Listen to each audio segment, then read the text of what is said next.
Hey, what's going on guys? Luis here, and I recently picked up the Nvidia Shield Tablet, and after using this guy for about a month or so, I can honestly say this is one of the best Android experiences that I've had in a very long time. Now, this tablet came out almost 9 months ago, and the reason why I'm making this revisited video is because I really think this is one of the best values in any tablet that you can get, even in 2015. So this tablet was made by Nvidia, which is a company that is not very well known at all for making Android tablets. In fact, this is actually their first attempt at making one, and since Nvidia is a gaming company, they're calling this a gaming tablet.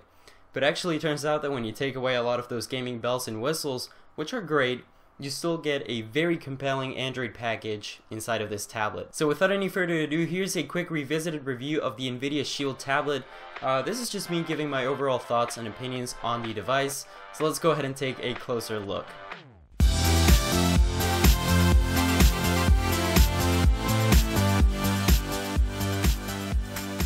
So I guess it's really no secret that this is actually a pretty attractive looking tablet overall.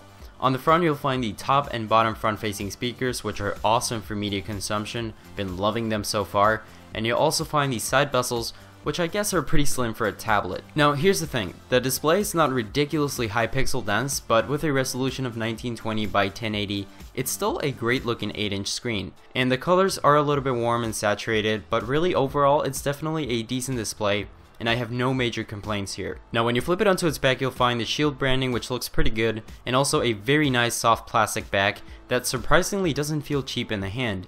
Now of course it doesn't look nearly as premium as aluminum, but it's definitely an improvement over a glossy plastic finish that we're definitely used to. Nvidia also included a 5 megapixel camera that, to be honest, I haven't even used a single time, but it's there if you absolutely need it. And on the front you also get a 5 megapixel camera, which is a little bit more useful because it's great for Skyping and also taking the occasional selfie. So this isn't the thinnest tablet in the world, but you know what? I actually like that it's not crazy thin because it allows for a better grip in the hand and gives you a reassuring feeling when you're holding the tablet, especially with one hand.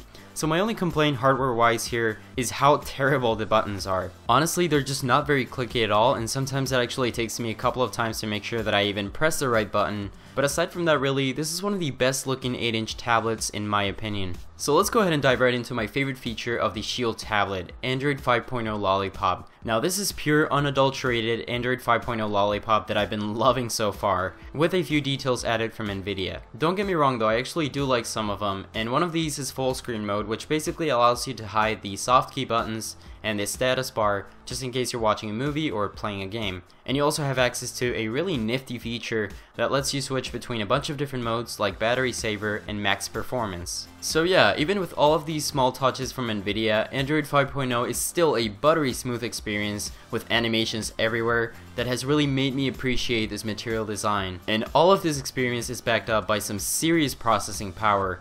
Even though the Shield Tablet was released over 9 months ago, it still has top of the line performance with the mighty Nvidia Tegra K1. This is definitely the star of the show here. It's a quad-core 2.2 GHz Cortex A15 processor backed up by 192 GPU Kepler cores. I ran the Antutu 3D test just to see what kind of results I would get, and it absolutely crushed the benchmark with a score of 53,956, just surpassing the Galaxy Note 4. But I personally have never really believed in numbers, so I decided to hook up my Moga controller and fire up my favorite game, Critical Strike. Seriously, if you haven't checked this game out, go check it out. But here the performance was also fantastic, and honestly, it's just a lot of fun using this tablet with and without the gaming features. Also, one thing, if you're not a gamer, Nvidia also includes a stylus that it's actually pretty fun to use as well. You can draw with it, there's dedicated software for it called the Nvidia Dabbler, you can use it to take notes, and yeah, overall the Shield is packed with features all around.